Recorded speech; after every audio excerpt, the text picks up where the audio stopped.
Esse é o Big Shot Pod.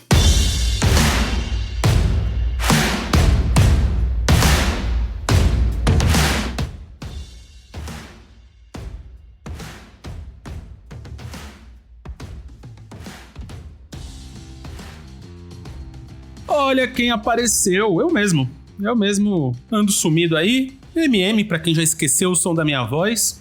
Estou aqui com eles, né? Eles que estão tocando aí o podcast nesses tempos. Guilherme Pinheiro e Gustavo Mantovani. Tudo bem, jovens? Tudo ótimo, graças a Deus.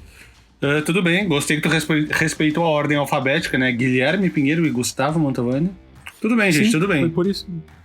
Foi por isso mesmo. É fim de ano, né? Nem tem tanta coisa pra fazer, então a gente fica criando ordens alfabéticas de apresentar podcasts.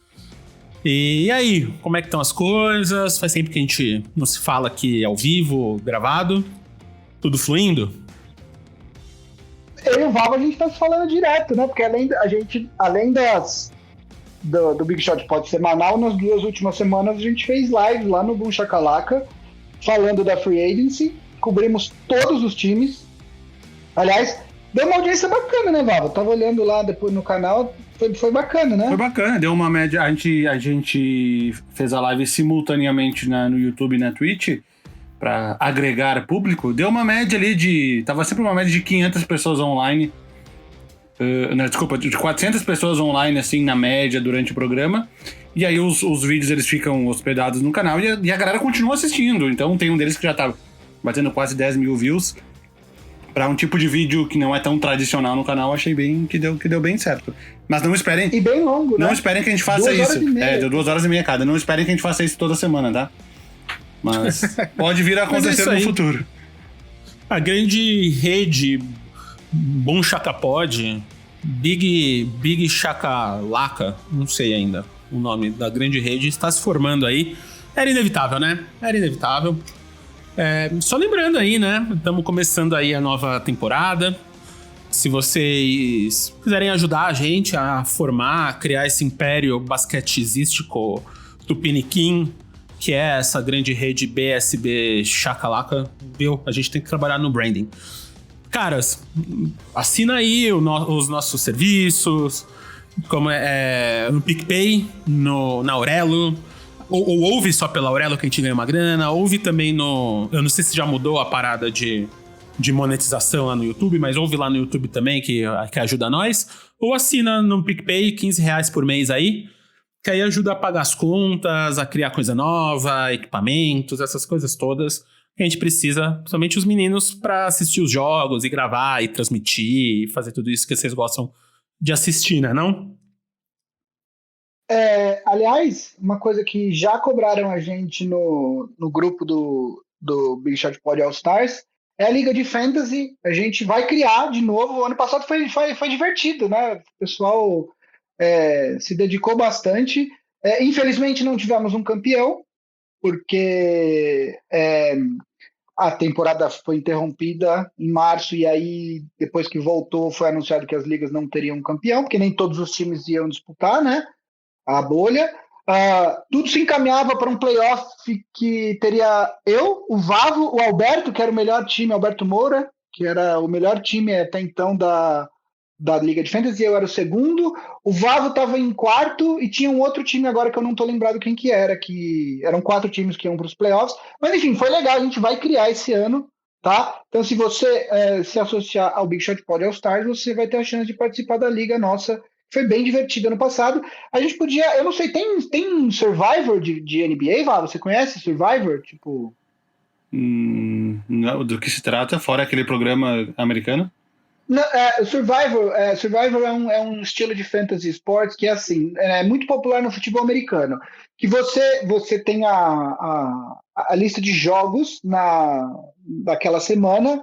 Eu acho que a NBA não vai ter. Mas você tem a lista de jogos daquela semana e você escolhe um time para apostar que esse time vai ganhar o jogo. Se esse time ganhar o jogo, você segue para a próxima semana. Se esse time perder, você está eliminado da liga. Por isso que chama Survivor. O último que sobrar, ele é o campeão. Só que tem um detalhe. A partir do momento que você aposta em um time, você não pode mais apostar nele no resto da temporada. Então, vamos supor, se você vai jogar, você pega, por exemplo, o melhor time da NFL nessa temporada até agora, pelo menos no recorde, é o Pittsburgh Steelers. O outro que é o melhor é o Kansas City Chiefs, que tem uma derrota só. Se eu apostar no Kansas City Chiefs essa semana, eu não posso mais apostar até o final da temporada. Então, você corre o risco de... Você não faz muito sentido você apostar muito cedo nesse time, porque depois você não pode mais usar ele no resto da temporada. Nunca ouvi falar nisso, mas é uma ideia interessante.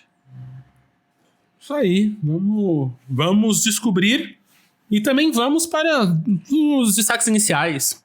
Eu fiquei sabendo aí que o Vavo tem uma, certo? Eu quero fazer uma homenagem a um grande personagem do basquete, né? Um personagem muito adorado por todos, porque o funil para chegar até a NBA é um funil, né? É um caminho muito apertado, são muitos jogadores e o college envolve 357 universidades, são poucos os jogadores que chegam lá, e uma determinada família aí da NBA, aos poucos vai emplacando todos os irmãos, né? Então, aos poucos, 3 irmãos chegaram à NBA e eu queria dar os parabéns para o pai desses 3 jogadores que chegaram até a NBA, né? Porque não é fácil. Não é o que vocês estão pensando. Não, eu só queria dar parabéns ao grande Sean Holiday. Exatamente, era quem eu estava pensando. Pai de Drew Holiday, de Aaron Holiday e de Justin Holiday, né? Drew Holiday agora no Milwaukee Bucks, Aaron Holiday e Justin Holiday no Indiana Pacers. 3 jogadores de carreira bem sucedida da NBA, né? Justin Holiday pipoca aí de time em time, mas tem tido boas atuações recentemente. Aaron Holiday teve um papel legal no Pacers agora na lesão do Oladipo. E o Drew Holiday, o Milwaukee Bucks mandou um caminhão de dinheiro, um caminhão de picks por ele. Então eu queria fazer dar os parabéns ao grande Sean Holiday, que conseguiu emplacar 3 filhos na NBA. Por que não para a Toya Holiday também, né? A mãe dos 3. Uma família com boas passagens pelos esportes universitários, né? Os pais dele, o Sean e a Toya também jogaram basquete universitário, enfim. Parabéns então para a família Holiday e para o grande Sean Holiday. Era isso que eu queria falar na minha consideração inicial. Você consegue lembrar de alguma outra família que tem 3 irmãos na NBA, Fábio? Cara, Mason Plumlee, Miles Plumlee e Marshall Plumlee. Era justamente essa outra família. Era essa outra família que eu tava pensando. E por quê? Exatamente. E óbvio, claramente, né? John Barry, Drew Barry e qual era o terceiro Barry? Os filhos do Rick Barry? Brent Barry. John Barry, Drew Barry e Brent Barry, filhos do grande Rick Barry, que está no Hall da Fama. Então, acho que é isso que temos para falar hoje, sobre 3 irmãos da NBA e sobre pais. Genética. Exatamente. E meu destaque... Não consigo lembrar de nenhuma outra família cujos 3 irmãos estejam atualmente na NBA. Se tiver alguma, o pai deve ser um insignificante que ninguém se lembra da existência dele. E meu destaque inicial é para você que gosta de podcast ouvir audiolivros. A gente gosta muito de audiolivros, a gente da Ampere. Eu pessoalmente curto bastante quando eu tô no carro, malhando. Dá aquela sensação que você tá fazendo uma coisa, né? Você tá malhando o corpo e malhando a mente, por que não? Só tu, Marcel, morando em Santana do Parnaíba pra ver um audiolivro enquanto dirige no carro. Os trajetos que eu faço tem tipo 7 minutos no máximo. Então, aí você vai ouvindo de pouquinho em pouquinho, você vai fazendo de pouquinho em pouquinho e tal. Mas, por que eu tô falando isso? Porque uma das razões que eu não estava aparecendo aqui no podcast é porque a gente da Ampere, em parceria com a Storytel, que é um grande app aí mundial, uma empresa sueca que estreou no Brasil aí uns 2 anos atrás, a gente está produzindo a série do Menino Bruxo, Harry Potter. Então eu tô dirigindo, a gente tá nessa parceria aí, e sexta-feira passada estreou o primeiro. Então a gente tava nessa correria, principalmente eu tava nessa correria de gravar, eu já tô gravando o 5º livro. A gente lançou o primeiro sexta-feira, e aí é isso, aprova, edita, vai, volta, fala com a galera da Pottermore lá em Londres, com a Suécia. Eu tava num timeline meio zoado aí, trabalhando de segunda a sábado nesse projeto, mas estreou aí agora. E tá legal para um caralho, não é porque eu tô fazendo, não. E você que é jovem, que curte aí Menino Bruxo, tem preguiça de ler, ouve lá, porque quem tá narrando é o Ícaro Silva, o grande ator Ícaro Silva, que tá na série Coisa Mais Linda. Se você viu a Malhação nos seus áureos tempos do Cabeção, ele tava lá também, na Malhação. E sua mãe vai ver ele logo mais. Ele vai ser o vilão da próxima novela das 7. Ou uma das próximas novelas das 7 na Globo. Então, ele tá lá, ele é um gênio. A gente fez as contas, são 431 vozes diferentes. Personagens diferentes, né? Que tem no livro. Ele tá fazendo uma voz diferente pra cada personagem. E tá muito legal. Se você entrar lá na Storytel, você tem acho que 15 dias de graça. Então dá pra ouvir o primeiro livro de graça. É só entrar e ouvir. E aí vai sair um livro por mês a partir de agora. Então o primeiro saiu semana passada. E aí agora, todo mês até junho, que são 7 livros, vai ter um livro novo lá pra você ouvir o nosso trabalho aqui da Ampere. E ali tá legal mesmo. Não é porque a gente tá fazendo não de novo que vai fazer. O Gui, como grande fã de Harry Potter, pode falar. Né, Gui? Cara, não, na verdade o que eu queria falar é que eu vi o vídeo do Ícaro narrando uma passagem com 3 ou 4 personagens e ele tava fazendo todas as vozes dos 4 personagens mais o narrador do livro. E é uma coisa de louco ao mesmo tempo de gênio. Assim, sim, ele faz todas as vozes de todos os livros e é uma coisa que eu nunca vi igual, porque ele faz tudo numa paulada só. Ele pega a cena e ele vai trocando de uma voz para outra na velocidade que ele vai lendo. Tipo, não tem que parar, pensar, ele vai fazendo na velocidade que ele vai lendo. Eu que tô lá há alguns meses com ele fazendo isso, toda vez que ele faz isso no fone, quase todo dia eu dou uma impressionada, assim. Agora que a gente tá já na Ordem da Fênix, que é, né? Pra quem conhece, aquela porrada de personagem, gente que entra, gente que sai. No último livro também, que é tem o Torneio Tribruxo, e aí é várias escolas e tal. Mano, ele vai lendo, ele faz a Hermione, que é, né, a mina, aí ele vai pro Snape, que é um cara mais grosso, ele vai pro Harry, é o narrador. Aí entra um cara de Durmstrang, da escola, ele vai pra um sotaque russo. O moleque é um gênio mesmo, cara. Gênio mesmo. E tá legal demais. Então era isso aí. No destaque inicial. Que tá legal. Prestigia o nosso trabalho lá. Se você quer ver esse vídeo aí que o Gui falou, eu também tô de férias das redes sociais. Mas tá lá no meu Instagram, no meu Twitter, dá pra ver lá. Se você for ver lá, porque vale a pena. Mesmo se você não viu o audiolivro, vale a pena você ver. Que não tem corte ali, tá só vem e volta, mas você vê o que o moleque tá fazendo, que é bom demais. Ouso dizer que o Ícaro está para narrador de audiolivro, como Guilherme Pinheiro e Gustavo Mantovani estão para comentaristas ou podcasters de basquete. Gênios. Então, vamos seguir o nosso programa de hoje. A gente tinha... Primeiro, agradecer ao Marcel pelo elogio. Segundo... Não, primeiro agradecer ao Marcel pela presença, né? Porque... A gente tinha combinado, então, a gente já tinha falado para vocês na semana passada, diferentemente do ano passado, que a gente fez um programa de preview para cada divisão. Dessa vez, por conta da off-season espremida, a gente vai fazer 2 divisões para o programa. Então, a gente vai ter 2 divisões hoje. Hoje a gente vai falar da divisão do Atlântico e da divisão do Noroeste. A gente vai fazer 2 divisões, uma do leste e uma do oeste por programa. Semana que vem, no programa de número 100, a gente deve ter algum número musical para comemorar. E além disso, vamos fazer mais 2 divisões.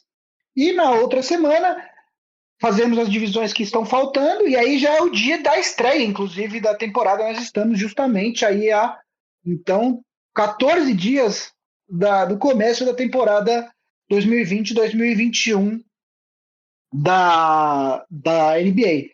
Então, Vavo, começamos pelo leste hoje? Vamos começar pela divisão do Atlântico? Vamos começar pela divisão do Atlântico, então, respeitando a grande ordem alfabética que o Marcel já implementou no episódio de hoje. São 5 times na divisão do Atlântico. Boston Celtics, Atlântico, né? Pensem no Oceano Atlântico. São as cidades lá do norte que banham o oceano, né? São aqueles times. Mais ou menos banham, né? Boston Celtics, Brooklyn Nets, New York Knicks, Philadelphia 76ers e o Toronto Raptors, que não banha o oceano, chegou depois na liga, mas entrou nessa divisão. Então acho que vamos em ordem alfabética. E que foi para uma cidade, vai disputar essa temporada em Tampa Bay, justamente porque não queria prejudicar a ordem alfabética que já estava estabelecida. Na liga, então né? eles só poderiam ir para uma cidade com a letra depois de P, né? Porque Filadélfia é o último time dessa ordem alfabética, então eles começaram a procurar cidades com letras a partir da letra Q. E Quebec não poderia ser, porque continuaria sendo no Canadá, né? Exatamente. Então vamos lá, Boston Celtics.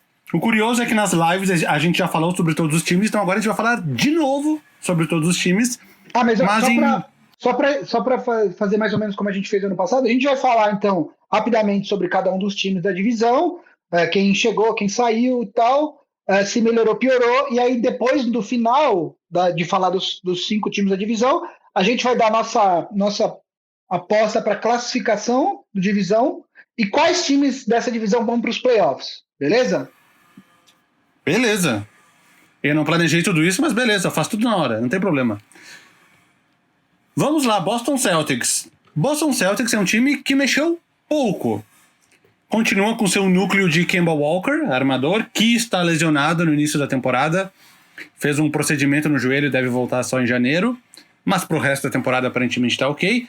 Segue com Marcus Smart, segue com Jaylen Brown, segue com Jason Tatum, segue com Daniel Theis. Foi o time que jogou, que era o titular nos playoffs, né?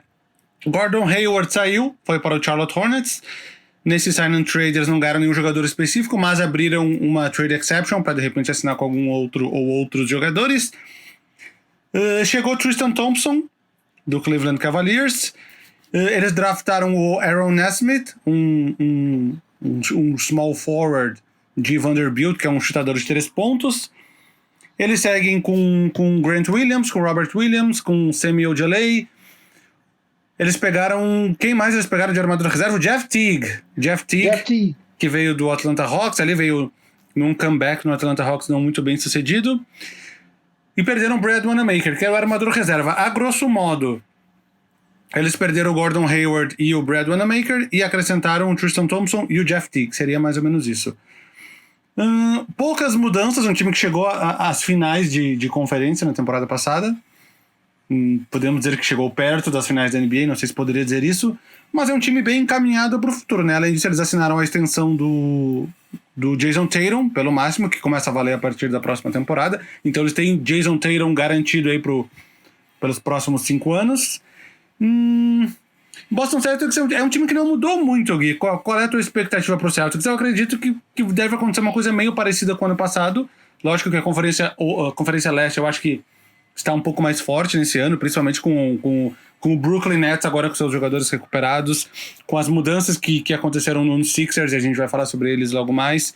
Eu acho que a Conferência Leste, pelo menos a cabeça da Conferência Leste, ela está mais forte. E talvez isso possa gerar uma dificuldade maior para o time do Celtics.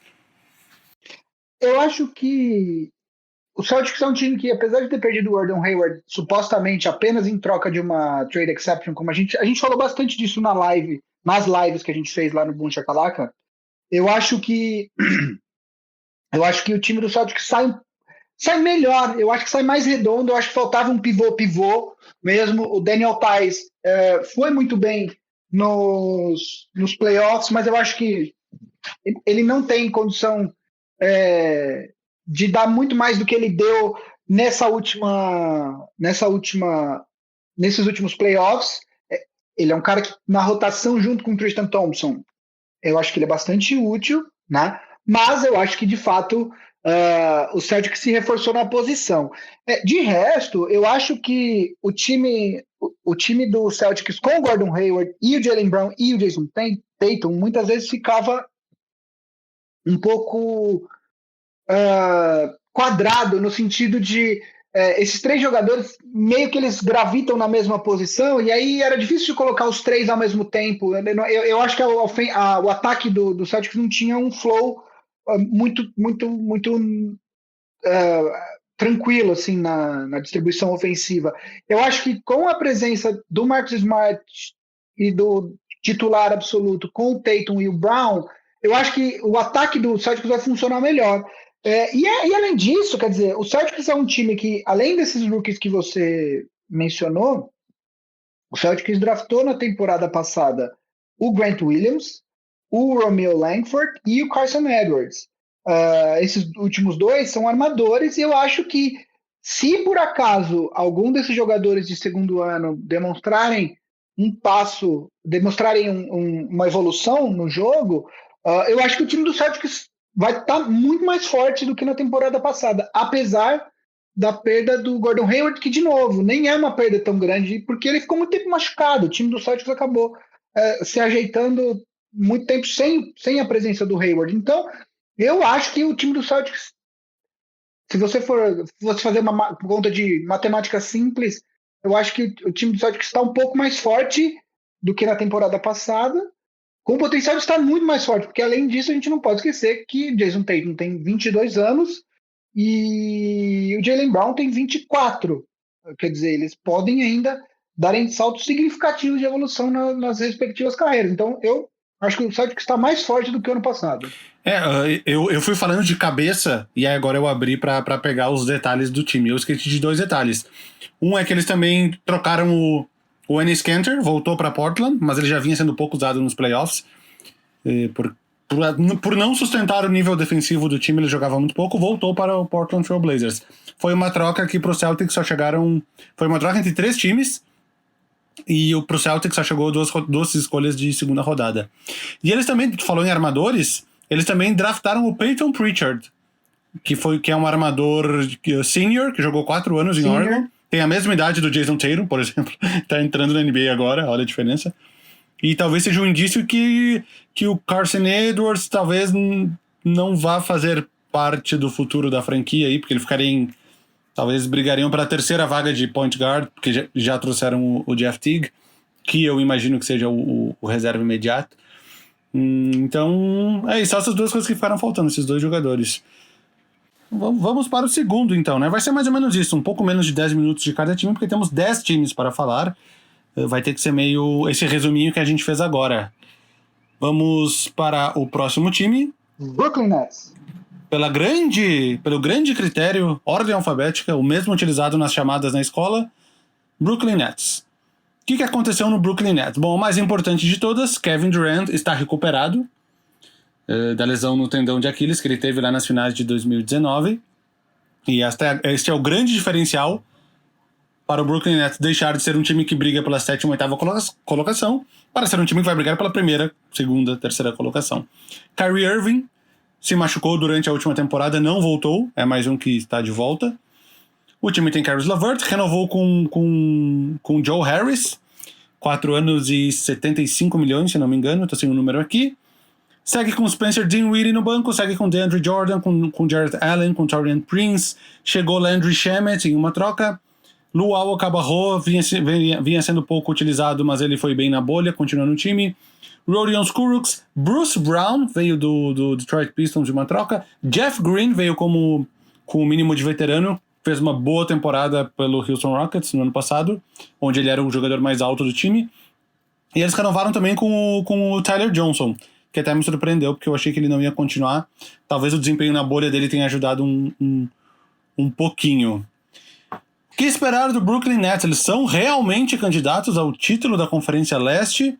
Ou talvez seja um hype exagerado misturado com saudade de Kevin Durant e com a expectativa de vê-lo ao lado de Kyrie Irving? Eu acho que, assim, no papel é um time interessante. Mas no papel é uma coisa e na quadra é outra, né? A gente cansou de ver aí, o exemplo mais recente é o Clippers, que no papel era uma coisa e na quadra era outra. Eu acho que, em termos de talento, é um dos times mais talentosos da liga. Você tem um line-up possível aí com Kyrie Irving, Caris LeVert, Joe Harris, Kevin Durant e DeAndre Jordan ou Jarrett Allen, enfim. Eu começaria com Jarrett Allen, mas aparentemente o DeAndre Jordan é brother e vai ser o titular. É um time com muito talento. Sem contar que nesse line-up você ainda tem no banco o Dinwiddie, o Landry Shamet, o Taurean Prince, o Cabarro, como você falou. Foi bem, né? Então, o Kurucs, enfim, você tem um banco bastante profundo também. Dito isso, a gente tem que ver na quadra o que vai acontecer. E eu acho também que o Brooklyn Nets vai passar a temporada toda monitorando de perto a situação do James Harden, né? Eu li bastante, pensei bastante sobre o assunto e cada vez mais eu acho que Se o Houston decidir trocar o James Harden, eu acho que o melhor parceiro para isso é o Sixers, não é o Brooklyn. O Brooklyn, porque assim, no final das contas, o Brooklyn pode oferecer um monte de coisas. Você oferece o Caris LeVert, você oferece o Dinwiddie, você oferece o Jarrett Allen, você oferece um monte de escolhas. Mas o Philadelphia poderia oferecer o melhor jogador, que é o Ben Simmons. Eu acho que o Celtics ofereceria o Ben Simmons, não o Joel Embiid. Não sei se o Philadelphia, não sei se o Sixers pretende fazer esse tipo de oferta, mas eu acho que o Brooklyn vai ficar bastante tempo monitorando essa situação do James Harden que não se reapresentou, porque ele, enfim, é protocolo do Covid, ele não estava na cidade na data que ele supostamente deveria estar, então ele ainda não se representou. O John Wall conversou com ele, que quer estar em Houston e tal, mas a gente vai sempre ficar monitorando isso, esse vai ser o rumor da temporada, esse papo não vai embora tão cedo. Dito isso, eu preciso ver na quadra, né? No papel é lindo, mas a gente sabe que o Kyrie não é um jogador muito fácil de lidar por conta de outras questões que ele traz para o vestiário. O Kevin Durant também não é o cara mais fácil do mundo, embora eles sejam muito amigos. Eu acho que a gente pode esperar alguma espécie de rebuliço nesse vestiário do Brooklyn. O Steve Nash é um técnico novato, embora o staff dele seja bastante experiente com o Mike D'Antoni, com o Jacques Vaughn, com o Amari Stoudemire é a primeira vez, mas tem um outro. Quem que é o outro? Tem mais um outro jogo, a outra pessoa famosa no staff deles. Enfim, o staff do Brooklyn é um staff muito bom, e o próprio Steve Nash, que é um cara que tem moral com os próprios jogadores, né? Você pode ter certeza que essa contratação do Steve Nash passou pela aprovação do Kyrie Irving e do Kevin Durant. Então eu acho que é um time de fato muito mais forte. A gente pode esperar muito mais do Brooklyn do que a gente esperou na temporada passada, mas acho muito cedo pra gente falar, é o favorito. Tem potencial para ser favorito, mas não dá para cravar ainda, eu acho.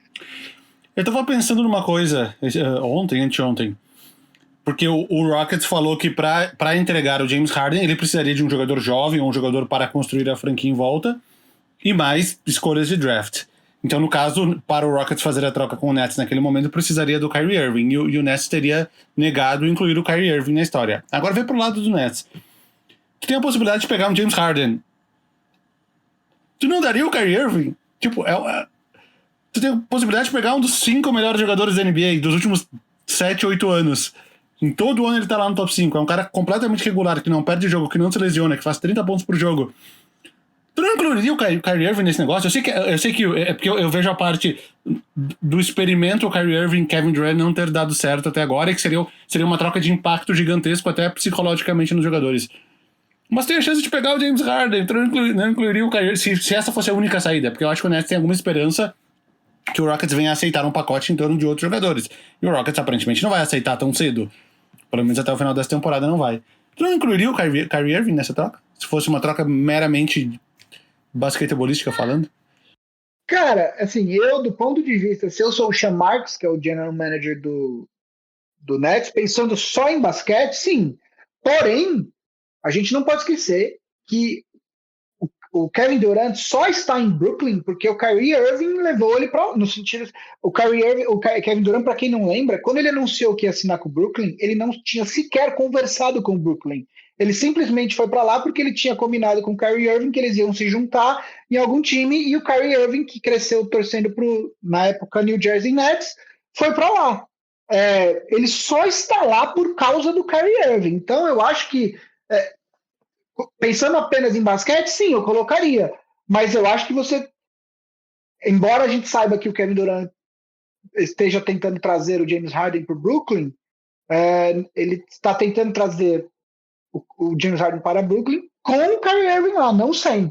E aí você criaria um outro tipo de problema. Mas sim, pensando apenas em basquete, eu colocaria, claro. O último assistente que a gente não falou, era o Ime Udoka, que foi cogitado para ser técnico várias vezes. Ele é sempre cogitado em técnico. Ele trabalhou muito tempo com o Greg Popovich, e ele é um cara que logo mais alguém vai contratar ele para técnico. E como assistente desenvolvimento de jogadores. No Brooklyn Nets também tem o Thiago Splitter, o brasileiro. Grande corintiano. Grande corintiano, não tenho esse conhecimento. Não, é verdade. Eu falo sempre que os 2 jogadores brasileiros que foram campeões da NBA são corintianos, o Leandrinho e o Splitter. New York Knicks, terceiro time da divisão do Atlântico, Conferência Leste da NBA. Quem temos no New York Knicks? Julius Randle continua para o seu último ano de contrato. RJ Barrett, obviamente. No último não, ele tem mais 2. Agora eu não sei se esse último ano eu acho que é a opção do Knicks, mas ele tem mais 2. Tem mais 2? Então desculpe o engano. Da galera, eu sei disso porque na galera que o Knicks assinou ano passado, todos os contratos foram 1 ano mais 1 ano de opção do Knicks, com exceção do Julius Randle, que foi 2 anos mais 1 ano de opção do Knicks. Acho que é a opção do Knicks, quase certeza. Julius Randle, RJ Barrett, obviamente, continua entrando no seu 2º ano. Franny Ntilikina continua. Alec Burks chegou. Dennis Smith Jr. continua sua carreira estranha. Nerlens Noel chegou, que nem o Gui falou, como free agent, 1 ano, 5 milhões. Obi Toppin foi draftado, o melhor jogador da última temporada incompleta do college. Ele que já é mais velho, já tem 22 anos. Foi uma aposta já de impacto imediato do time. Elfrid Payton assinou por mais 1 ano, 4,7 milhões. Ele já estava no time no ano passado. Kevin Knox continua. Vai para o seu 3º ano. Uma carreira também meio estranha. Se esperava um salto maior do Kevin Knox, que não aconteceu até esse momento. Reggie Bullock continua. Austin Rivers foi contratado num sign and trade com o Houston Rockets, 3 anos. Eles draftaram o Emmanuel Quickley na 25ª colocação, um jogador que foi draftado bem acima do que se esperava que ele fosse. Mitchell Robinson continua, pivô de 22 anos. Eles têm o Omari Spellman também, pegaram o Michael Kidd-Gilchrist naquele contrato Exhibit 10, né, um contrato de 10 dias para o training camp. E esse é o time do New York Knicks, onde apenas um jogador ganha mais do que 10 milhões de dólares, justamente o Julius Randle. Tem mais alguém? O contrato dele para 2021-22 é não garantido. Não é opção, mas é não garantido. Então é isso. É um time que deve continuar brigando pela parte de baixo da tabela e deve jogar todas as suas fichas. Eu acredito que eles pensem nisso, que eles jogam todas as suas fichas em uma possível assinatura com o Giannis Antetokounmpo, que obviamente não vai acontecer. Quem sabe o mínimo sobre basquete sabe que isso nunca vai acontecer na próxima off-season. Mas esse era o pensamento quando eles fizeram aquela troca lá atrás para mandar o Porzingis para Dallas, pegar alguns outros jogadores, liberar espaço no cap e tudo mais. A gente não pode esquecer que quando eles fizeram essa troca que você falou, era uma outra galera na administração do Knicks, né? Trocou todo mundo, o Leon Rose assumiu, outra administração. E eu acho que dessa vez o Knicks, apesar de continuar sendo um dos piores times, o Knicks foi bem, no sentido de não se comprometeu nenhum contrato longo, não cometeu nenhuma loucura para trazer alguma estrela em fim de carreira, como, por exemplo, o Gordon Hayward, que não está em fim de carreira, mas que vem de 3 anos complicados. Eu acho que o Knicks preservou a estrutura do cap para os próximos anos, e eu acho que o Knicks vai tentar fazer, é óbvio que não vai ser tão rápido, porque o Knicks não tinha os assets que tinha o Thunder, mas vai fazer mais ou menos o que o Thunder tem feito nas últimas 2 temporadas, que é pegar contratos ruins ao redor em troca de escolhas de draft e acumular o máximo possível desse capital no draft para no futuro você ter a opção tanto de se mover no draft, quer dizer, se você quiser subir para draftar um jogador específico que você acredita, ou até mesmo para trazer outros jogadores no futuro. Esse ano ainda é um ano nesse sentido, mas você começa a ter um núcleo ali interessante, com o R.J. Barrett, com o Mitchell Robinson, com os 2 jogadores que draftaram nessa temporada, o Obi Toppin e o Emmanuel Quickley. Acho que dá para você colocar ainda ali o Ntilikina no nível secundário, que ele é um jogador de defesa muito bom, ele não é um armador ofensivo muito bom, mas ele pode ocupar um espaço, por exemplo, como o Chris Dunn ocupou na temporada passada, virar um especialista defensivo de repente. Você tem, então, algumas opções. Eu acho que o torcedor do Knicks tem que ter calma. Eu sei que faz muito tempo que o Knicks está mal, mas o Knicks ficou mal muito tempo, né? E E não adianta achar que o erro do Knicks nas últimas temporadas era apostar sempre na off-season. Não, porque a gente vai assinar com fulano, e a gente já viu que não adianta. Se o seu elenco é fraco, não adianta, os caras não vão para lá. Não importa o que está em Nova York, a gente já viu isso. De novo, eu cito sempre o exemplo do Lakers. O Lakers, durante os 7 anos de draga, não conseguiu nem conversar com o Kevin Durant. Nem conversar com o LeBron James. Precisou acumular um capital de jogadores jovens e aí sim o LeBron foi para lá e depois ele conseguiu trocar pelo Anthony Davis. Então, eu acho que o Knicks, pela primeira vez, eu acho que está num caminho certo. Essa vai ser uma temporada fraca, até porque possivelmente essa é a divisão mais forte da NBA, talvez. Então o Knicks vai ficar lá embaixo, mas eu acho que pela primeira vez o nariz está apontado para o lugar certo. Quanto que paga pro Knicks ficar em último na divisão? Deve estar pagando tipo 1,01, né? Porque... Eu acho que não tem nem aposta para isso, viu, Vago? Porque quando é uma boiada muito boiada, eu acho que não tem nem aposta para isso. A quantidade de armadores, mais uma vez, né, do Knicks, eles seguem com Dennis Smith Jr., seguem com Fran Ntilikina, seguem com Elfrid Payton, que renovou de novo, draftaram o Emmanuel Quickley, só aí nós temos 4 point guards. Fora o Austin Rivers, que costuma jogar junto com o point guard, embora seja um point guard de origem, tá com uma cara de que alguém vai rodar aí, né? Possivelmente o Dennis Smith Jr. Ou o Fran Ntilikina tá com cara de que vão rodar aí nessa temporada. Mas é isso, né? O cap preservado, são pouquíssimos jogadores que comprometem o cap futuro da franquia, então eles têm essa mobilidade para fazer essas mudanças no futuro. Trivia! Vamos lá, Gui, trivia. Elfrid Payton, ele tem triple-doubles por 4 franquias diferentes. Isso é uma afirmação. Qual o único jogador em atividade da NBA que tem triple-doubles por mais franquias diferentes? Por mais franquias diferentes? Mais do que 4 franquias diferentes. Cara, não deve ser nenhuma estrela, porque o LeBron jogou em 3 times. Não é estrela. Não é o Westbrook, não é o Harden, claro, não é o... Nossa, é alguém que roda bastante, né? Imagino que seja armador também. Todas as suas premissas estão certas. Sim, ele é armador. Sim, ele roda bastante. Sim, ele já é mais veterano. Caramba. Eu vou chutar um nome aqui. Talvez ele não esteja nem assinado. Eu vou chutar um nome. Jamal Crawford. Não. Jamal Crawford é o único jogador a marcar 50 pontos por 4 franquias diferentes. Esse é outro recorde. Ele é mais veterano. Ricky Rubio? Não. Cara, não sei. Não vou saber. Rajon Rondo. Nossa, me pegou de surpresa essa. Boston Celtics, Chicago Bulls, Sacramento Kings, New Orleans Pelicans e Los Angeles Lakers. Ele conseguiu um triple-double. Ele só não conseguiu pelo Dallas Mavericks naquela curta passagem dele.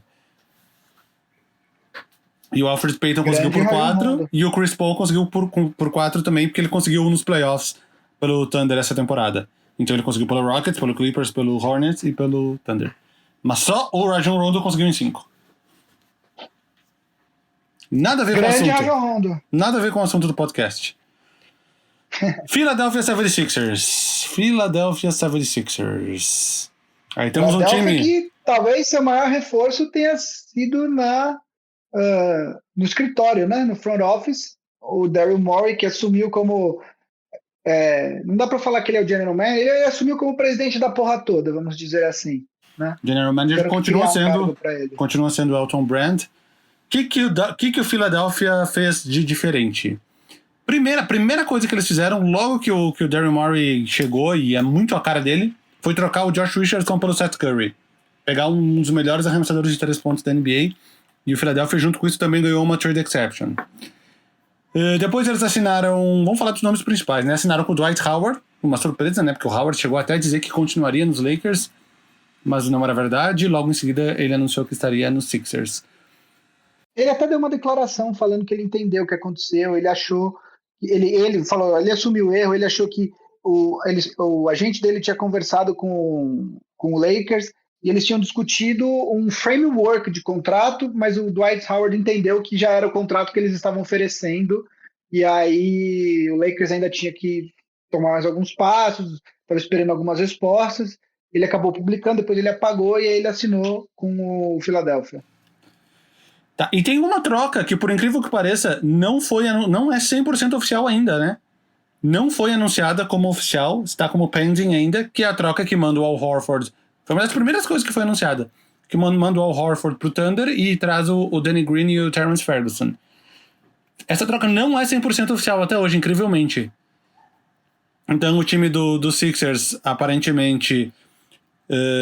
aqui no roster oficial ainda tem o Al Horford, mas vamos ver como se essa troca fosse acontecer. Então eles têm o Danny Green, Terrence Ferguson, seguem com o Tobias Harris e seu super contrato, seguem com o Ben Simmons, Joel Embiid, chegou o Seth Curry, Mike Scott, o Tony Bradley chegou numa troca também, o pivô.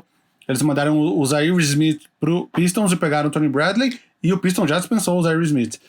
Tem o Matisse Thybulle, draftaram o Tyrese Maxey, que é um rookie que era para ter sido draftado mais acima, acabou sendo escolhido na 21ª colocação. Seguem com o Shake Milton para armador reserva, com o Furkan Korkmaz, draftaram o Isaiah Joe também, que é mais um prospecto novo, fora alguns contratos de exibição. Imaginando que essa troca do Al Horford vai ser concretizada, não teria por que não ser. Melhorou ou piorou Philadelphia 76ers? Eu acho que melhorou, né? Melhorou porque eu acho que o time está mais redondo. Primeiro que você se livra de um contrato que aparentemente vai envelhecer muito mal, com o contrato do Al Horford, né? Segundo que o encaixe dele nesse time do Sixers realmente não foi dos melhores. Terceiro que você traz... O Daryl Morey, ele viu que todo mundo no Sixers não estava enxergando, que era meio óbvio. Assim, a primeira temporada de Ben Simmons e Joel Embiid a todo vapor, com chutadores em volta, foi a melhor temporada dos dois. Né? Os números comprovam isso. A gente falou disso na live. J.J. Redick, né? Lá estava no Sixers. Do Boom Shakalaka. Não, tinha não só o J.J. Redick, tinha alguns outros jogadores. Mas enfim, o Landry Shamet. O ponto é que o time funcionava melhor. E aí ele trouxe 2 chutadores, o Danny Green e o Seth Curry, né?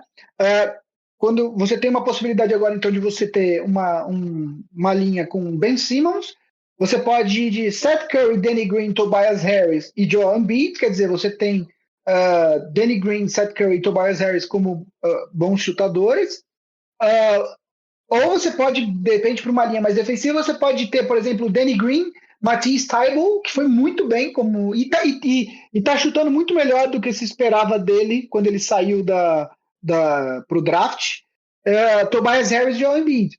Você tem opções, né? Sempre tem a opção de não começar com o Ben Simmons de point guard, começar com outro point guard, né, como o Shake Milton, e tentar colocar ele junto com o Tobias Harris também nas alas. Não sei se seria... Exato. Enfim. Você tem o Korkmaz ainda tá lá, draftou o Tyrese Maxey, quer dizer, você tem algumas opções nesse elenco que eu acho que o time da temporada passada não oferecia. Além disso, trocou o técnico, né? O Doc Rivers está no Philadelphia, o Sam Cassell, que era assistente do Doc Rivers no Clippers, foi com ele para lá. Então eu acho que a gente pode esperar um Sixers renovado.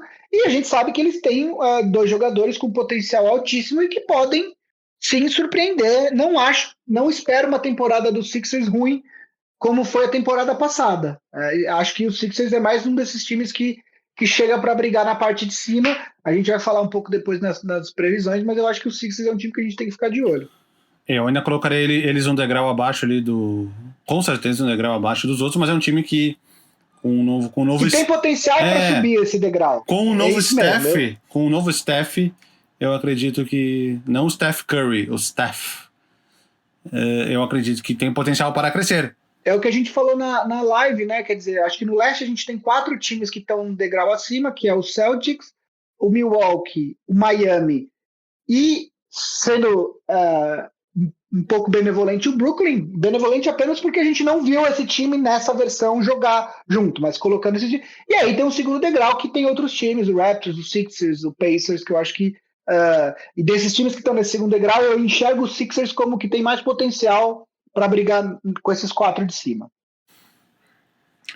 Toronto Raptors. Então vamos encerrar divisão do Atlântico. O Tampa Raptors, na verdade, né? O Toronto Raptors, que jogará em Tampa, pelo menos no início da temporada, e que, discretamente, aí por debaixo da surdina, deu uma mudada no logo, né? Pelo que eu tô vendo aqui.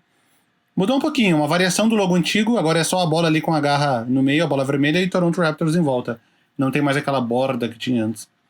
Na surdina mudaram o logo. Poucas pessoas devem ter percebido isso. Toronto Raptors perderam as principais mudanças, né? Serge Ibaka e Marc Gasol saíram, né? Se tornaram free agents e assinaram com Clippers e Lakers, respectivamente. Assinaram com Aaron Baines, talvez um dos melhores pivôs disponíveis para fazer essa substituição dos jogadores que saíram. Assinaram assinaram com o Fred VanVleet, que era um agente irrestrito, né? Poderia ter ido para qualquer time da NBA, mas decidiu continuar em Toronto. Aí umas outras assinaturas. Alex Len, então para pivô reserva, né? Como eles perderam o Ibaka e o Marc Gasol. Alex Len para reserva do Aaron Baines, imagino. DeAndre Bembry veio do Atlanta Hawks. Aí eles draftaram o Malachi Flynn, que é um armador, um point guard um pouco mais velho, né? Que vem do college. Talvez... Malaco? Oi? Malaco. Aqui no Brasil ele seria apelidado de Malaco rapidamente, né? Malaco. Então, e aí repassando os outros jogadores, Pascal Siakam, com essa extensão de rookie já garantida na temporada passada. Kyle Lowry continua, vai completar 35 anos ao longo da temporada. Norman Powell continua, teve uma boa temporada ano passado, vindo do banco, na maior parte das vezes. Chris Boucher assinou de novo, né? Patrick McCaw continua, o Gianno Nobby continua, Stanley Johnson. É isso, o Terrence Davis, Matt Thomas, dois jogadores que chegaram bem na temporada passada em alguns jogos específicos. Mas o que muda mais no Toronto Raptors mesmo são os dois pivôs, né? Saem Ibaka e Marc Gasol, entram Aaron Baines e Alex Len. São as principais mudanças. Melhora, piora? Eu acho que é um time que vai viver um ano de transição. A gente já falou isso na live. Você ainda tem um núcleo de jogadores que estavam presentes no time que foi campeão, o Kyle Lowry, o VanVleet, o Anunoby, o Siakam e o Norman Powell. Lembrando que o Anunoby não jogou nos playoffs do ano que o Toronto foi campeão, porque ele estava machucado, mas ele estava já em Toronto, aliás. Mas tinha um outro small forward que cobriu bem ele ali. O tal de Kyle. Kyle Leonard. Kyle Leonard. Então, assim, mas se você for olhar da rotação de jogadores que foram campeões, você tinha Kyle Lowry, VanVleet, Siakam, Norman Powell, são 4. Daí os outros 4 que da parte principal da rotação saíram, que eram o Kawhi Leonard, o Danny Green, o Marc Gasol e o Serge Ibaka. É um time que tem um núcleo, ele tem um núcleo interessante e jovem para os próximos anos. Afinal, o VanVleet está assinado por mais 4 anos. O Siakam tem mais 4 anos de contrato, porque acho que a extensão dele começa a valer a partir desse ano, né? E o Anunoby é um jogador que ainda também é jovem. Eu acho que ele tem... Cadê o Anunoby aqui nos contratos? Aqui. O Anunoby, na verdade, esse é o último ano de contrato, só que ele ainda é um free agent restrito, porque esse é o contrato de rookie dele. Então, você tem 3 jogadores ali, e o Norman Powell também, não podemos esquecer. Norman Powell tem mais... ele tem mais esse ano de contrato e um player option para a próxima temporada. Mas são todos jogadores que estão ali na faixa dos 23 a 27 anos de idade. Então, eles estão numa timeline bastante parecida.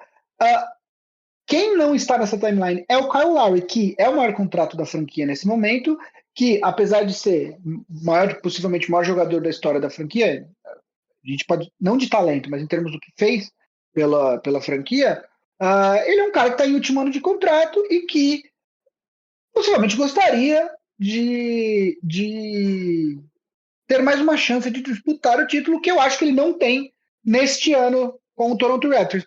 Então ele é um cara que eu acho que o Masai Ujiri vai ficar de olho para tocar na trade deadline, pensando que, ele já tem 34 anos e que, 2, ele tem que acumular ativos para incorporar esse núcleo que ele tem montado ali com o Van Vliet, com o Siakam, com o Anunoby e com o Norman Powell, possivelmente.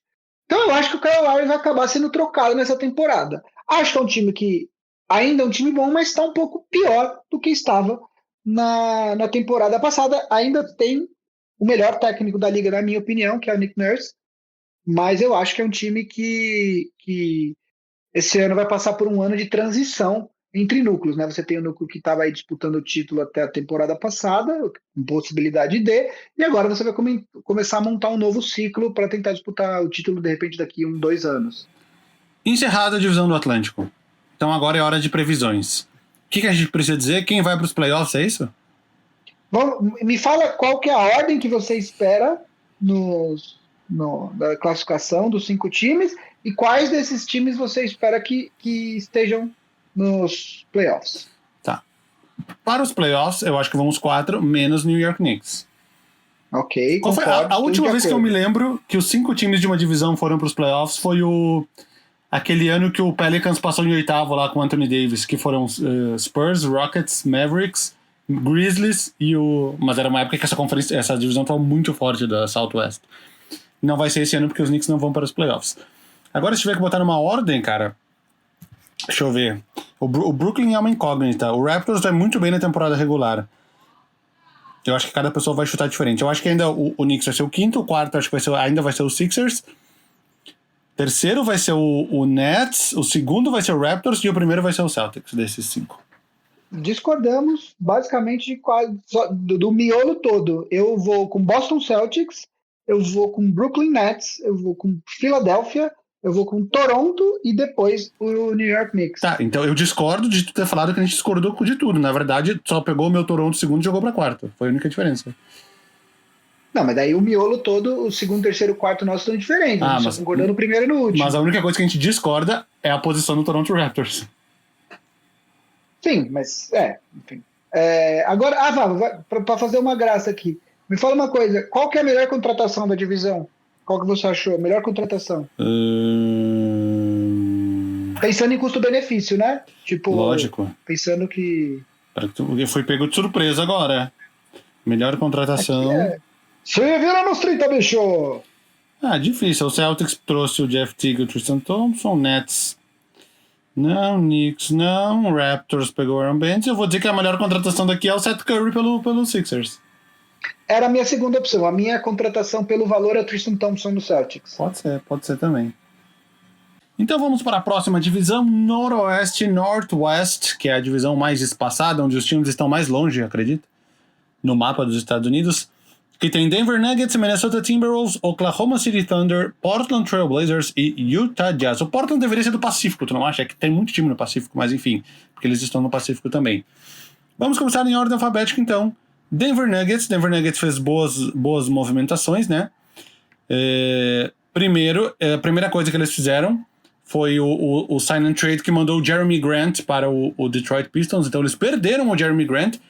Eles tentaram cobrir a oferta, mas Jeremy Grant, que era um agente irrestrito, preferiu ir para o Detroit Pistons, onde ele não disputaria títulos, porém ele teria mais tempo em quadra. Então, nesse caso, o que o Denver Nuggets ganhou foi uma trade exception para, de repente, assinar com alguém depois. Depois eles foram parte daquela super troca do Jrue Holiday, mas com um papel menor, né, sem grandes peças. Depois eles converteram o contrato do Bol Bol de um two-way para um contrato normal. E eles assinaram com o Zeke Nnaji, que veio pelo draft, Facundo Campazzo, armador do Real Madrid, R.J. Hampton, que foi uma das peças daquela troca de 4 times que eu falei, Jamichael Green, possivelmente para fazer um papel similar ao do Jeremy Grant, e o Isaiah Hartenstein, porque eles também perderam o Mason Plumlee, então seria para ser uma opção de pivô reserva para o Nikola Jokic, que é um cara que jogava no Houston Rockets, acabou sendo dispensado para não ter que pagar luxury tax, e agora ele volta para o Denver Nuggets. Fora esses jogadores, eles seguem tendo, obviamente, Nikola Jokic, Jamal Murray, Gary Harris, Will Barton. O Paul Millsap acabou ficando, né? Depois da saída do Jeremy Grant, ele assinou um contrato de mais um ano, 10 milhões. Eles têm Michael Porter Jr. em evolução. Eles têm o PJ Dozier, que jogou alguns minutos lá nos playoffs, alguns minutos importantes. Tem o Monte Morris. É um time talvez um pouco mais profundo que o time do ano passado. O que esperar de Denver Nuggets em 2020 e 2021? Eu, na verdade, assim, se for olhar elas por elas, para esse começo de temporada, eu consideraria que o time do Nuggets piorou um pouquinho em relação ao time da temporada passada. Por quê? Porque eu acho que o Jeremy Grant vai fazer uma grande falta nesse time. Porém, eu reconheço que esse time tem sim a possibilidade de ser melhor que o time da temporada passada, que disputou as finais de conferência contra o Lakers. O Bol vai ser uma presença mais constante no time. O RJ Hampton é um jogador que chegou a ser considerado um dos melhores prospectos do draft, mas não perto do draft, lá atrás, então também tem potencial. Acho que é um time que começa a temporada um pouquinho pior, mas tem possibilidade de ser um time melhor do que foi na temporada passada. Eu acho que a movimentação do Jeremy Grant, a solução que eles encontraram, porque eles tinham deixado o Paul Millsap na manga, né? Quando eles viram que o Jeremy Grant não ia ficar, aí eles assinaram pro Paul Millsap mais um ano e pegaram o Jamal Green. Então eu acho que de todos os cenários, esse foi o menos grave, ter perdido o Jeremy Grant. Mas sim, é uma perda, porque ele era um jogador que estava em evolução e que deve ter um papel cada vez mais relevante na NBA. Uma pena ele ter se escondido, entre aspas, no Detroit Pistons, né? Minnesota Timberwolves. Minnesota Timberwolves fez algumas mudanças interessantes, né? Vamos abrir aqui. O que Minnesota fez? Draftou Anthony Edwards, né? Primeira escolha desse draft. Não podemos... Draftou alguns jogadores na primeira rodada, né? Além dele, draftou o Leandro Bolmaro, que joga no Barcelona. Não se sabe se ele vai entrar para a NBA já esse ano. E draftou também o Jaden McDaniels, irmão do Jalen McDaniels, que já joga na NBA. Aliás, esse pai não emplacou 3 filhos, só emplacou 2. Eu vi esse fim de semana. Você sabia que o Jalen Rose, ex-atleta da NBA, atualmente comentarista da ESPN, foi a primeira pessoa nos Estados Unidos com o nome Jalen, e hoje virou um nome super comum? Não pode ser. Depois vai no perfil do Jalen Rose e ele coloca lá o link. O nome era uma junção do nome do pai dele, que era não sei se era Jack ou Jimmy Walker ou alguma coisa. Não, o pai do Jalen Rose é o Jimmy Walker, que era um ex-jogador da NBA. Eles não têm o mesmo Jamie, isso. E o tio, que era Leonard. Então ficou Jalen. E por que esse assunto veio à tona? Porque entre os principais prospectos do próximo draft de 2021, 3 se chamam Jalen. Ô, louco. Então, não sabia dessa. Eu li, tá lá no Twitter do Jalen Rose, vocês podem lá olhar. Ele é a mãe do Jalen Rose criou o nome Jalen, que hoje em dia é um nome super popular lá. Bom, não é o Jalen, é o Jaden, que foi draftado junto com o Anthony Edwards e o Leandro Bolmaro. Temos Karl Anthony Towns, temos D'Angelo Russell. Ricky Rubio acabou chegando na troca, que ele saiu do Suns, foi para o OKC e foi para Minnesota. Malik Beasley assinou uma extensão surpreendente, né? 4 anos e... quanto foi? Acho que 60 milhões. Vocês têm um número aqui. Ele que chegou no meio da última temporada e teve um bom desempenho. O Antio Hernan Gomes reassinou também, segue no time. Eles têm o Jarrett Culver, que estreou na temporada passada. Trocaram pelo Ed Davis, Jake Layman, Josh Okogie continua, Naz Reid, enfim. Assinaram com o Rondé Hollis Jefferson agora esses últimos dias o Exhibit 10. É um time com algumas mudanças, mas acho que a principal delas é a chegada do Anthony Edwards via draft e também com a chegada do Ricky Rubio, acho que dá um excesso de armadores, então essa foi uma discussão que a gente teve no podcast, né? Como que a gente monta esse time do Minnesota para a próxima temporada. Então, é muito louco isso, porque se você, por exemplo, for entrar no depth chart da ESPN, o time titular do Minnesota tá Ricky Rubio, D'Angelo Russell, Anthony Edwards, Juancho Hernan Gomes e Karl Anthony Towns, que eu acho que é uma das versões que a gente nem tinha discutido lá na live. Só repete aí pra pensar. Rubio, Russell, Edwards, Hernan Gomes e Towns. Não sei. Sem o Malik Beasley? Sem o Malik Beasley.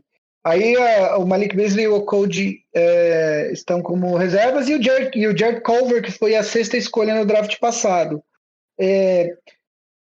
Cara, eu acho assim, o Minnesota é um time, ainda tá cedo para falar, para mim tá muito difícil falar se o time melhorou ou piorou em relação à temporada passada. Eu acho que vai ser a primeira temporada cheia com Russell e Towns como os principais jogadores do time. Mas não dá para falar que esses jogadores... Não dá para falar que você tem um Big Two com esses dois jogadores. Eu acho que o Towns tem um potencial muito maior do que o Russell. Eu acho que o Russell é um cara que seria mais...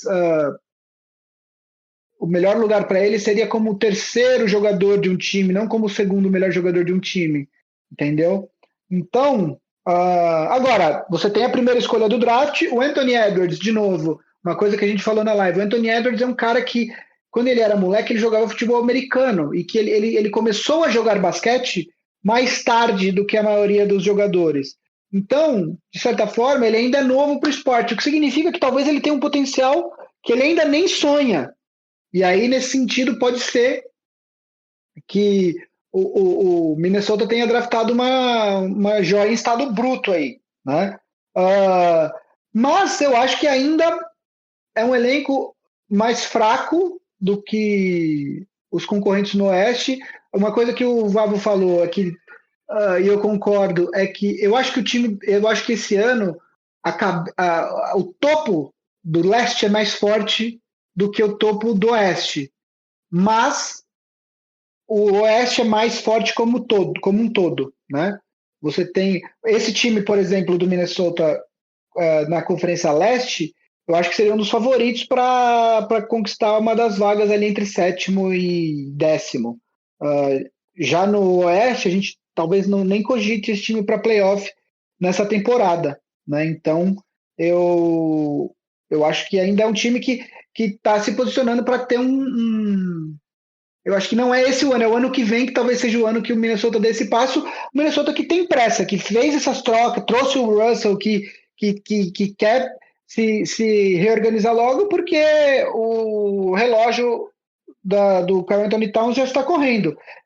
Nada que o Minnesota tenha conquistado até agora, nada que o Minnesota tenha feito até agora, diz que não pode acontecer, por exemplo, uma situação similar ao do Anthony Davis, ele chegar daqui 2 anos e falar, eu quero sair daqui, eu quero ser trocado. E é por isso que, inclusive, que eles trouxeram o D'Angelo Russell, que é um grande amigo do Anthony Towns, e que eles tinham esse desejo de jogar juntos.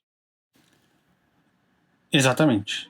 Oklahoma City Thunder. Restam 3 times para o episódio de hoje. Oklahoma City Thunder. Mudou tudo.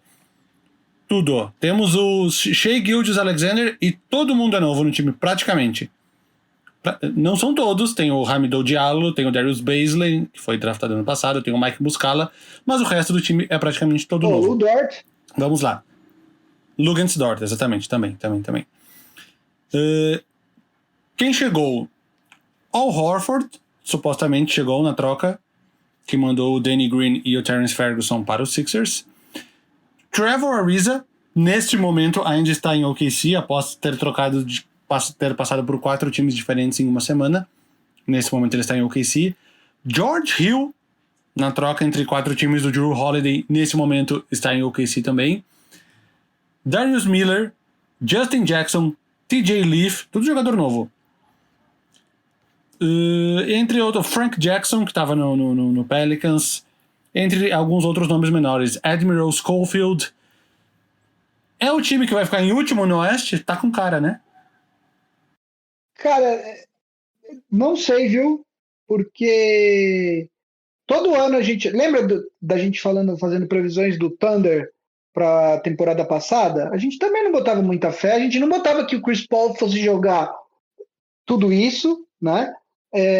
O Thunder que também trocou de técnico. Bom, aliás, o Thunder ele promoveu, acho que o técnico da D-League, não é isso?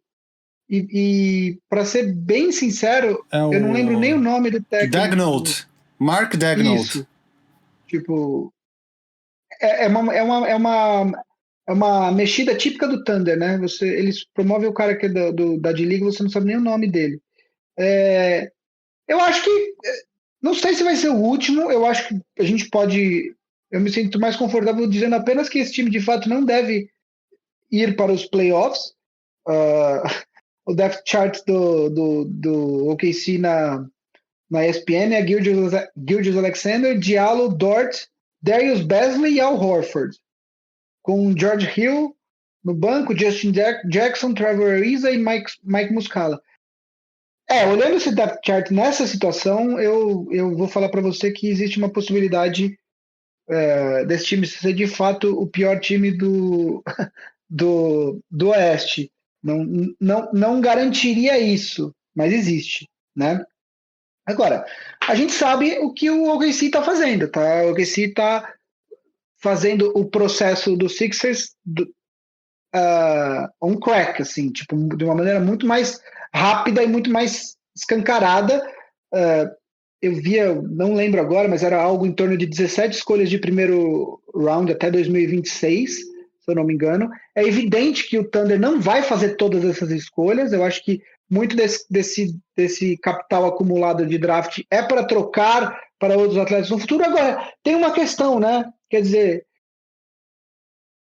você tem que acertar as escolhas. O meu grande problema com fazer esse tipo de desmonte para conseguir capital de draft é que existe uma outra parte do processo que é acertar as escolhas de draft. E isso, o Thunder acertou quando trouxe Westbrook, quando trouxe Harden, quando trouxe Durant. Trouxe, mas o Durant era uma escolha fácil de ser feita. Foi um draft que o OKC estava em segundo, o Portland era o primeiro e o OKC teria escolhido entre Oden e Durant. Greg Oden, que acabou tendo problemas físicos e saiu da liga muito rápido. O OKC teria escolhido quem o Portland não escolhesse. O Harden foi a terceira escolha de draft, e aí também era uma escolha meio fácil de ser feita. E talvez o grande mérito do OKC seja de fato a escolha do Westbrook, que ele foi a quarta ou quinta escolha naquele draft, ele nem era previsto para ser draftado tão alto naquele ano. Então, assim, beleza, o OKC tem um monte de escolhas de draft, tá, mas você vai fazer o que com isso?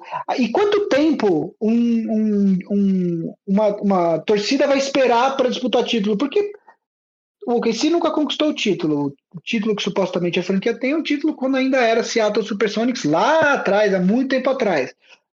Quanto tempo? Você fala assim, vou montar um time para brigar daqui 5 anos? Pô, eu quero esse emprego para mim. Porque se você vai montar um time para disputar título daqui 5 anos, sabe, 5 anos é muito tempo, né? Então eu queria saber o que o Sam Presti pretende, assim, até quando que o OKC vai continuar desse jogo de acumular escolha de draft para eventualmente, sei lá, acertar e conseguir algum jogador importante. Um detalhe muito importante também, os próximos 2 drafts são considerados drafts muito fortes. Então, eu acho que boa parte desse capital de escolhas que o OKC está acumulando é para esses próximos 2 drafts. A gente falou muito do elenco atual do Thunder, mas acho que para dar um panorama da mudança no time, a gente tem que falar quem saiu do time. Para quem não percebeu, saíram Chris Paul, Dennis Schroeder, Danilo Gallinari e Steven Adams. O esqueleto do time saiu, né? Então vai ser um time muito diferente do time do ano passado. Só uma coisa, para o draft, para esse draft de 2021, você tem alguns prospectos importantes. Acho que o melhor deles é o Cade Cunningham, mas você tem vários prospectos aí que são considerados de primeiro nível, 5 ou 6 nesse draft. Agora, para 2022, tem um jogador chamado Emoni Bates. Emoni é o nome dele. E-M-O-N-I Bates. Ele já está comprometido para a Universidade de Michigan State, que é a universidade de onde saiu o Magic Johnson. E esse cara, se você tem tempo, vai no YouTube, põe Emoni Bates e vê o que esse moleque joga no high school. Ele é um prospecto que vai chegar no draft, se tudo continuar correndo desse jeito, com potência, ele vai chegar no draft com um hype talvez maior do que o do Zion. De verdade, porque é desses jogadores que possivelmente são geracionais, que mudam a história de uma franquia.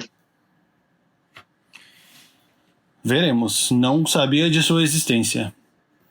Portland Trail Blazers, penúltimo time do programa. Quem temos no Portland Trail Blazers? Obviamente, Damian Lillard e CJ McCollum, o esqueleto do time nos últimos anos. Yusuf Nurkic está lá. Robert Covington veio em uma troca na qual o time cedeu o Trevor Ariza e perdeu também uma pique nesse processo. Rodney Hood reassinou, fica. Derrick Jones veio do Miami Heat, entrou na mid-level exception dos Blazers. Zach Collins continua. Enes Kanter veio do Boston Celtics. Anthony Simons continua. Gary Trent continua, foi muito bem até certo ponto na bolha e nos play-in e nos playoffs. Nasir Little, Carmelo Anthony assinou pelo mínimo mais uma temporada. Harry Giles veio do Sacramento Kings, onde não conseguiu demonstrar todo o seu potencial, e aí eles perderam jogadores como o Hassan Whiteside, que já vinha sendo usado muito menos depois da volta do Yusuf Nurkic, e era totalmente natural, porque ele era um free agent irrestrito. Grande sacada deles foi o Robert Covington, imagino, né? Sem dúvida. Eu acho que o Portland, de novo, a gente está falando coisas aqui que a gente já falou na live. Eu não entendo um pouco. O Portland foi meio que o queridinho de muitos especialistas aí, como free agency incrível, off-season linda, maravilhosa, e eu ainda não consigo enxergar. Assim, eu gosto muito do Covington, mas a gente viu o que aconteceu com o Covington contra o Lakers nos playoffs. Ele é um jogador que acrescenta para o Portland, sem dúvida, né? Além disso, o Enes Kanter, ele é o reserva do Nurkic, mas a gente viu que nos playoffs ele não jogou, porque não dava para jogar, porque ele não conseguia defender. Se você colocar esse cara numa eventual série de playoffs contra o Jokic ou contra o Anthony Davis,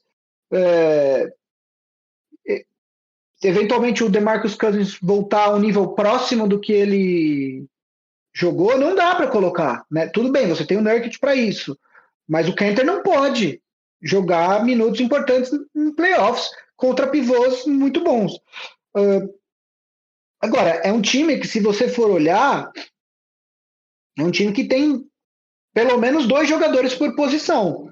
Você tem Damian Lillard e Simons de armador, você tem CJ McCollum e Gary Trent de shooting guard, você tem Rodney Hood, Derek Jones Jr., ou até mesmo o Nasir Little, se ele foi rookie ano passado, ele é um cara que tinha muito potencial no começo, de repente ele é um cara que pode jogar mais. Você tem Covington, Anthony e o Zach Collins, que está fora por enquanto, está machucado, mas que podem jogar ali de power forward, e você tem o Nurkic, o Kanter e o próprio Harry Giles, que pode jogar de pivô. Então, assim, é um elenco profundo, mas eu ainda não consigo ver esse time que vai disputar a final de conferência. Assim, eu acho que ainda falta, né? Eu acho que eu colocaria num nível ali, de novo, você tem Lakers e Clippers. Vamos lá, nesse começo de temporada, eu acho que você tem Lakers, depois você tem Clippers, e aí num terceiro nível você tem alguns times que estão embaralhados ali, e eu colocaria o Portland nesse lugar. O Portland foi muito bem na bolha, né? Conseguiu superar ali, chegar na 8ª colocação, passou no play-in, foi razoável nos playoffs, mas aí perdeu o Damian Lillard machucado e não teve nenhuma chance com os Lakers. Mas vale lembrar que a campanha do Blazers foi 35 vitórias e 39 derrotas, né? Tipo, fazia acho que 20 anos que um time com campanha negativa no Oeste não ia para os playoffs. Não quer dizer que o time tá todas essas maravilhas também. E acho que vamos para o nosso último time, então, para encerrar o programa. Utah Jazz. O que aconteceu com o Utah Jazz? O Jazz que também não fez grandes mexidas para essa temporada. Acho que a principal contratação do Jazz foi o Derek Favors, que voltou, né, que estava no Pelicans, e a renovação com... Eu demorei para falar.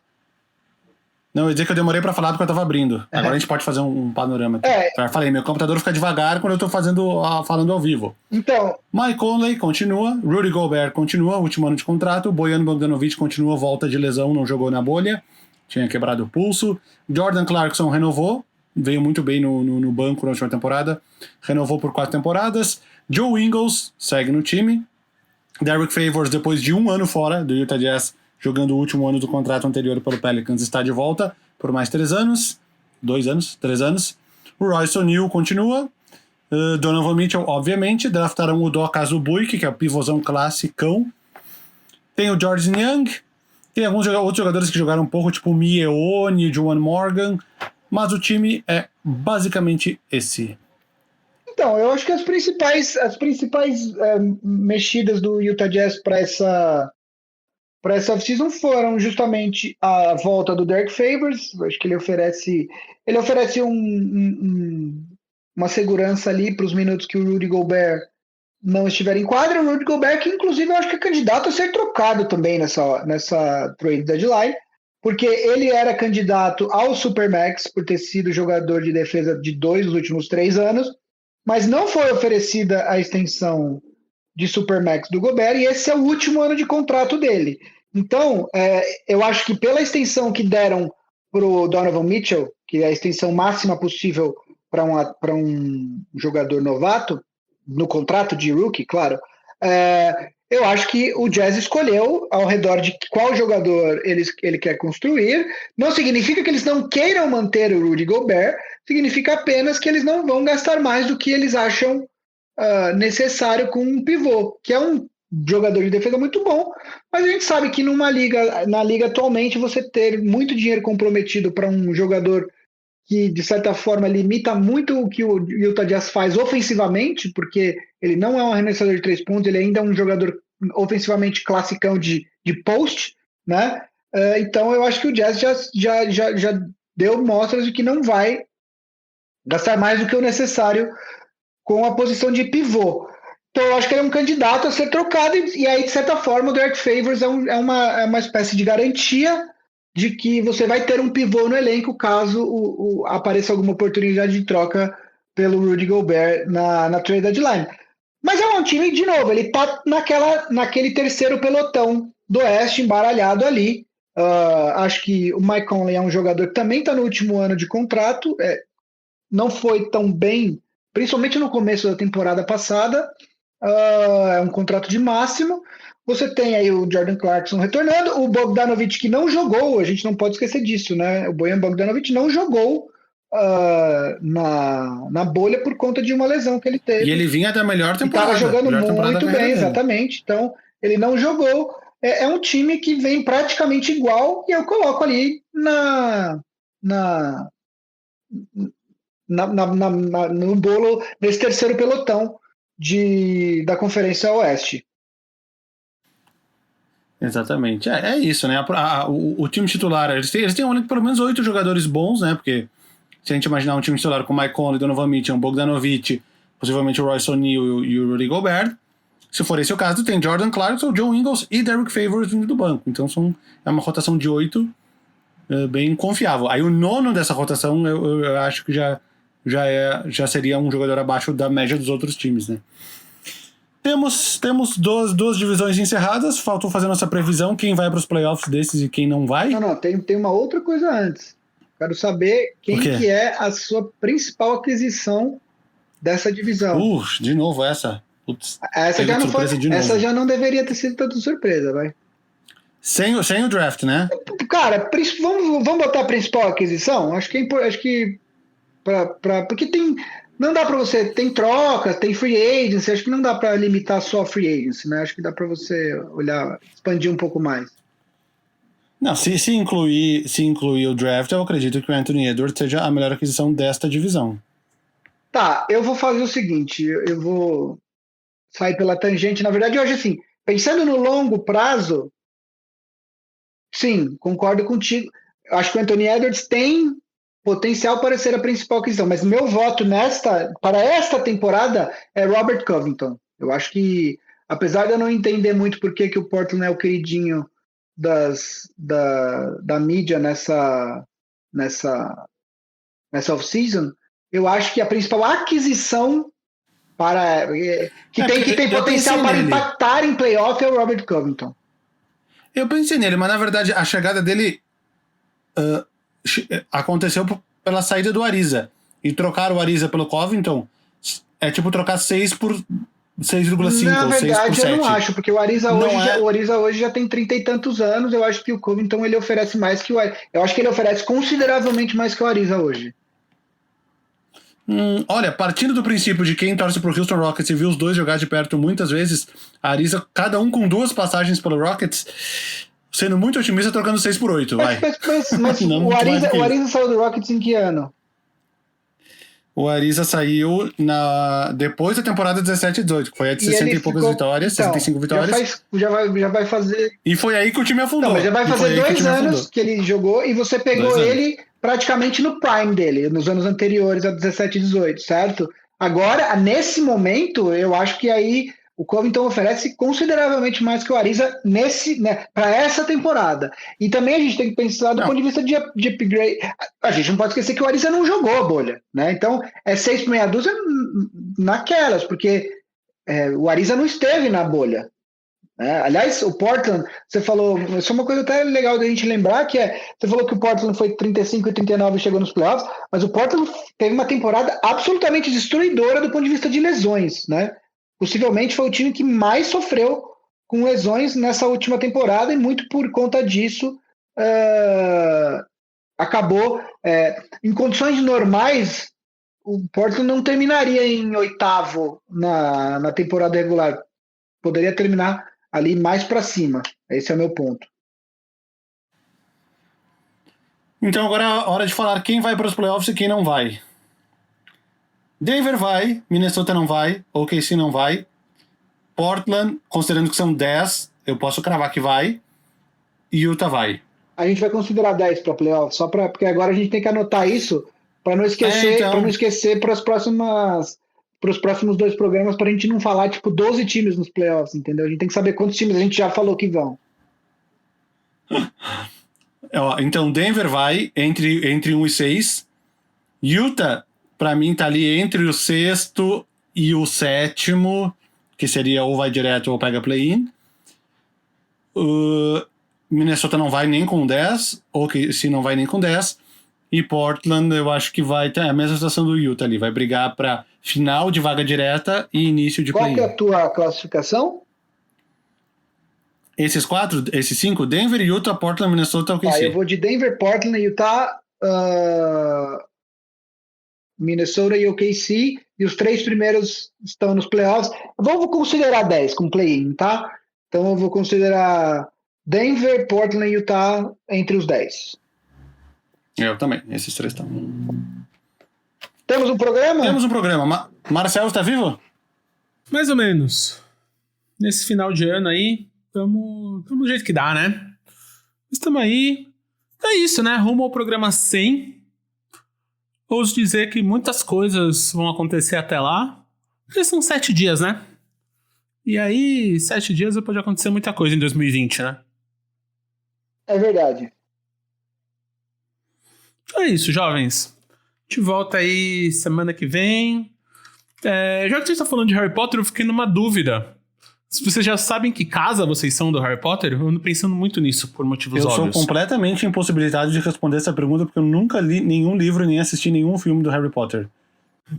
Isso é muito Sonserina, né? O pior de tudo é que eu acho, assim, eu já fiz o teste lá da Pottermore, mas é que eu acho que esse teste, ele é feito para dar a grande maioria massacrante das pessoas em Gryffindor, que é a casa do Harry Potter.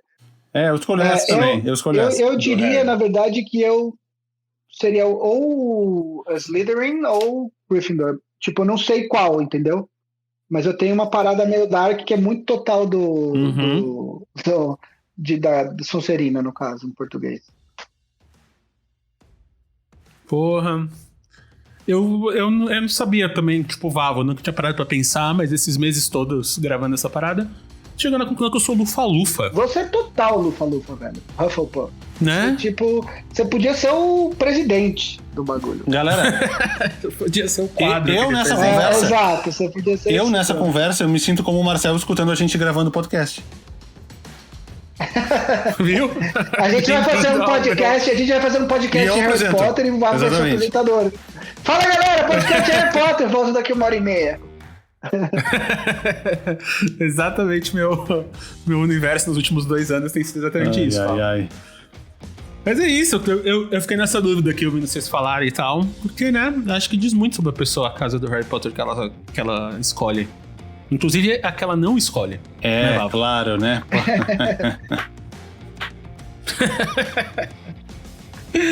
Então é isso, gente. Semana que vem a gente volta. Programa número 100. Quem diria, hein? Vamos contar a novidade? Que achou que a gente não ia chegar nos 3 dígitos. Chegamos. Quem será convidado semana que vem é LeBron James. Revelei, gente. Revelei. LeBron James. Lebrão da massa! Fiquem aí espertos, já preparem as perguntas, as câmeras, o bloquinho de autógrafo. Que ele vai vir, a lenda vai vir. King James. Vai ser foda, gente. Então a gente se vê aí no primeiro programa de 3 dígitos. Aliás, pô, a gente fez 2 anos, velho. A gente que tá aqui, a gente fez 2 anos de podcast, dia 4 de dezembro. Que coincide. Que também é 21 anos Fresno Day. Da Fresno. Então, a gente fez 2 anos agora, dia 4, e semana que vem fazemos 100 programas. É isso aí. Se você aí tem a sua fanart do programa, quer mandar um cupcake pra gente, entre em contato aí e a gente aceita comemorações. Mas, cara, esse aí é legal. Se alguém aí for artista e quiser fazer uma fanart nossa de 2 anos, faz aí essa semana, programa que vem a gente mostra no ar, posta em algum lugar aí, sei lá. Mas ia ser divertido. Show? Então, semana que vem a gente tá aí. A gente é uma produção da Ampere, editado pelo Guido. Cris Dias, de volta à boa casa. Alexandre Maron e todo mundo aí do Ampere produz. A gente é gravado em nossas casas ainda, por enquanto, tem vacina. Falou, beijo. Abraço.